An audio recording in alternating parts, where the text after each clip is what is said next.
On est en 1955 aux États-Unis d'Amérique et les étudiants américains en ont marre de ressembler à leurs parents. Leur style est trop lisse, trop formel, trop scolaire et comme tous les jeunes de toutes les générations, ils veulent tracer leur propre chemin, larguer les amarres, dire merde aux conventions et fumer de la Marie-Jeanne en écoutant du rock'n'roll.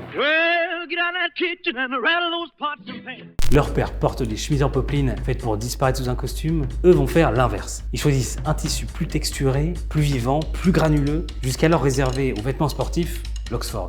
Comme il est composé de 2 fils de chaîne et 2 fils de trame, le grain est beaucoup plus visible. Ça froisse un peu, qu'à cela ne tienne, parce qu'en vieillissant et au fil des lavages et des portées, il devient de plus en plus doux, il se froisse de moins en moins et épouse la forme du corps. Et paf, à partir des années 50, cette chemise devient l'emblème du chic décontracté jusqu'à aujourd'hui. Alors quand on s'est attaqué à la chemise Oxford, on a respecté son héritage iconique à la lettre. Un col avec du caractère, une gorge américaine, une poche poitrine, évidemment une coupe droite. Mais là où tout se joue, c'est dans la matière. On a trouvé un fournisseur historique de ces chemises originelles qui réalise encore cet Oxford bien épais qui traverse le temps. Pour la rendre un peu moins rigide, on a ajouté un lavage enzymatique après la confection. Ça assouplit la matière et ça lui donne un visuel mat et une main aussi douce qu'une peau de pêche. Ça lui donne ce côté un peu plus brut, un peu vintage, comme si elle avait été portée pendant quelques temps. Et comme elle est moins raide, elle froisse beaucoup moins. Cette chemise, c'est notre hommage à ces étudiants qui voulaient pas ressembler à leur père et qui, sans le savoir, nous ont donné envie de ressembler aux nôtres.